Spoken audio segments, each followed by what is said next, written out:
Today is Thursday, October 2nd, 2025, and this is Read Through the Bible. And we're reading today about Samuel from 1 Samuel chapter 3. That's right. It's when he was a boy. And you said you remember a book, an arch book? Yeah, so when I was growing up, we had these children's Bible stories in books, and they were arch books is what they were called. And I remember the one about Samuel. I can totally picture the illustrations of this story. Can you remember the words to the...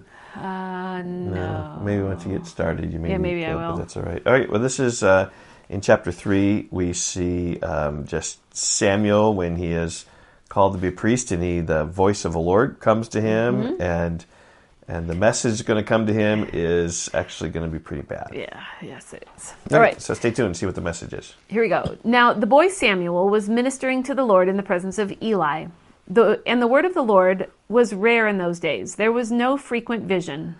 At that time, Eli, whose eyesight had begun to grow dim so that he could not see, was lying down on his own place. The lamp of God had not yet gone out, and Samuel was lying down in the temple of the Lord where the ark of God was. Then the Lord called Samuel, and he said, "Here I am," and ran to Eli. And he said, "Here I am, for you called me." But he said, "I did not call. Lie down again." So he went and lay down. And the Lord called again, "Samuel." And Samuel rose and went to Eli and said, "Here I am, for you called me." But he said, "I did not call, my son. Lie down again." Now Samuel did not yet know the Lord, and the word of the Lord had not yet been revealed to him. Verse 8, and the Lord called Samuel again the third time. And he arose and went to Eli and said, "Here I am, for you called me." Then Eli perceived that the Lord was calling the boy. Therefore Eli said to Samuel, "Go lie down, and if he calls you, you shall say, 'Speak, Lord, for your servant hears.'" So Samuel went and lay down in his place. And the Lord came to Samuel and stood, and calling at other times. Interesting. He the came Lord and stood. Huh. I never noticed that. I never did either. This is interesting. Wow. The Lord came and stood, calling as at other times, "Samuel, Samuel." And Samuel said, "Speak, for your servant hears." Then the Lord said to Samuel, "Behold, I am about to do a thing in Israel at which the 2 ears of everyone who hears it will tingle. On that day I will fulfill against Eli all that I have spoken concerning his house from beginning to end. And I declared to him that I am about to punish his house forever for the iniquity that he knew, because his sons were blaspheming God, and he did not restrain them." I think, it's one thing for a son to be blaspheming God, but it seems like he didn't even make an effort to restrain them, right, in their efforts, what they were doing. You remember what they were doing, right, when the people were bringing the offerings there, that they were eating from it wrongly and indulging in that, and engaged in sexual immorality as well. Yep. And apparently Eli was hands off. I mean, there's a lot of parenting lessons in this. Absolutely. Therefore, I swear to the house of Eli that the iniquity of Eli's house shall not be atoned for by sacrifice or offering forever. Well, especially when Eli was the high priest, and he's not restraining his sons or teaching them. Right. Okay, verse 15. Samuel lay until morning. Then, because here he's got this message now that he's got to deliver to really Eli. Then he opened the doors of the house of the Lord, and Samuel was afraid to tell the vision to Eli. But Eli called Samuel and said, "Samuel, my son?" And he said, "Here I am." And Eli said, "What was it that he told you? Do not hide it from me. May God do so to you, and more also, if you hide anything from me of all that he told you." So Samuel told him everything and hid nothing from him. And he said... So, I'm about to punish the house of Eli forever, right, because his sons are blaspheming God, and he did not restrain him. Therefore, I swear to the house of Eli, the iniquity of Eli's house shall not be atoned for. I mean, that's the message what Samuel said. That's what Samuel had to tell him. He didn't hide anything, and that's what he told him. So here's how Eli responded. And he said, "It is the Lord. Let him do what seems good to him." And Samuel grew, and the Lord was with him, and let none of his words fall to the ground. And all Israel from Dan to Beersheba knew that Samuel was established as a prophet of the Lord. And the Lord appeared again at Shiloh, for the Lord revealed himself to Samuel at Shiloh by the word of the Lord. So as we think about just that chapter, it's the Lord calling Samuel, and pronouncing judgment on Eli's house. Yeah. And Samuel grew. And Samuel grew. You might talk about how it's 4 times that the Lord appeared to Yeah. Samuel. That might be something you want to remember. Okay, chapter 4. All right. And the word of Samuel came to all Israel. Interesting. The word of the Lord came to Samuel in chapter 3. Now that the word of Samuel came to all Israel. Now Israel went out to battle against the Philistines. They encamped at Ebenezer, and the Philistines camped at Aphek. The Philistines drew up in line against Israel, and when the battle spread, Israel was defeated before the Philistines, who killed about 4,000 men on the field. And when the people came to the camp, the elders of Israel said, "Why has the Lord defeated us today before the Philistines?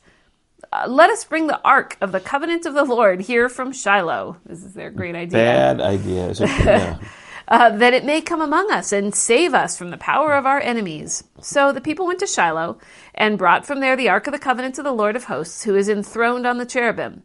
And the 2 sons of Eli, Hophni and Phinehas, were there with the ark of the covenant of God. Well, they were priests. Right, but they should have known better than to do this. As soon as the ark of the covenant of the Lord came into the camp, all Israel gave a mighty shout. So the earth resounded, "Hey, this is our ringer. We're going to win for sure."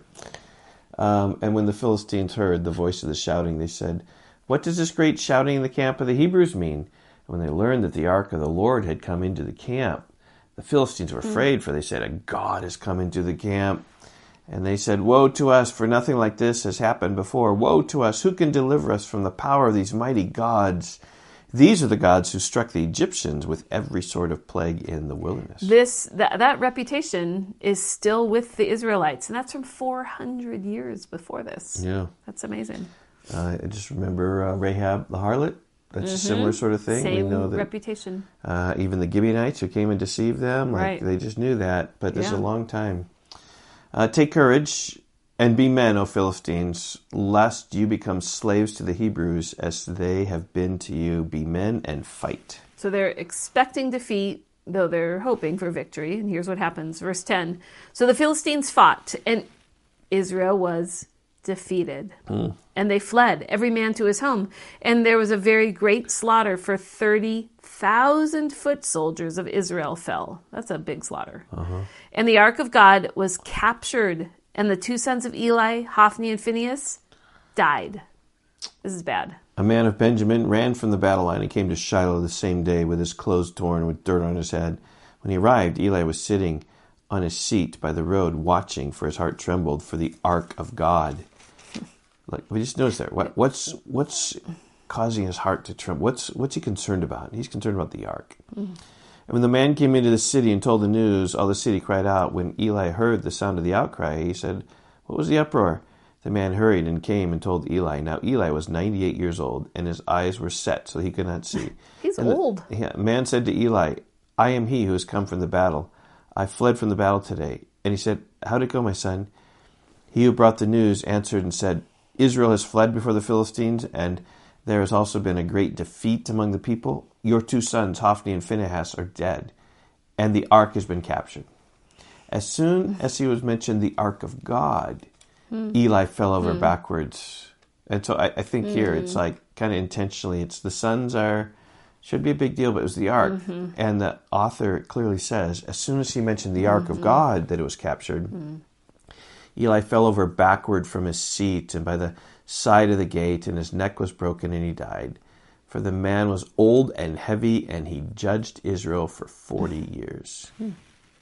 Now, his daughter-in-law, the wife of Phinehas, was pregnant, about to give birth. And when she heard the news that the ark of God was captured and that her father-in-law and her husband were dead, she bowed and gave birth, for her pains came upon her. And about the time of her death, the women attending her said to her, "Do not be afraid, for you have borne a son." But she did not answer or pay attention. And she named the child Ichabod, saying, "The glory has departed from Israel, because the ark of God has been captured, and because of her father-in-law and her husband." And she said, "The glory has departed from Israel, for the ark of God has been captured." Even she seems to be emphasizing how devastating it is that the ark has been captured, more so than the death of Eli or her husband. Yeah, so here the Philistines win in battle, take the ark. Hophni, Phinehas, and Eli die on the same day. And The ark is this captured. woman, the Ichabod's mother. Yeah. And Ichabod is a famous name, means the glory has departed. Yeah. When the Philistines captured the ark of God, they brought it from Ebenezer to Ashdod.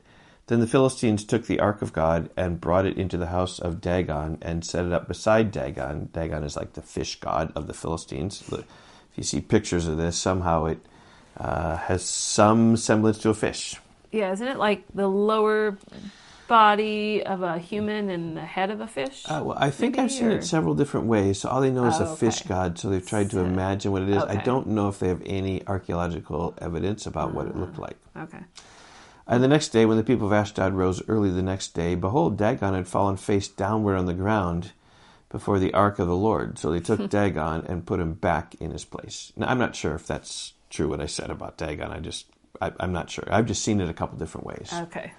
Yeah. But when they rose early on the next morning, behold, Dagon had fallen face downward on the ground before the ark of the Lord, and the head of Dagon and both his hands were lying cut off on the threshold. Only the trunk of Dagon was left to him. Not just an accident. No. This is why the priests of Dagon and all who enter the house of Dagon do not tread on the threshold of Dagon and Ashdod to this day.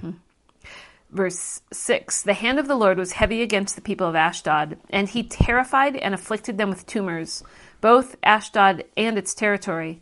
And when the men of Ashdod saw how things were, they said, the ark of the God of Israel must not remain with us, for his hand is hard against us and against Dagon our God.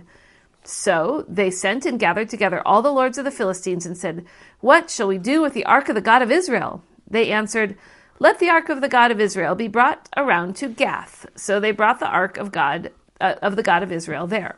But after they had brought it around, the hand of the Lord was against the city, causing a very great panic. And he afflicted the men of the city, both young and old, so that tumors broke out on them. So that's at Gath. Verse 10, so they sent the ark of God to Ekron. But as soon as the ark of God came to Ekron, the people of Ekron cried out, they have brought around to us the ark of the God of Israel to kill us and our people.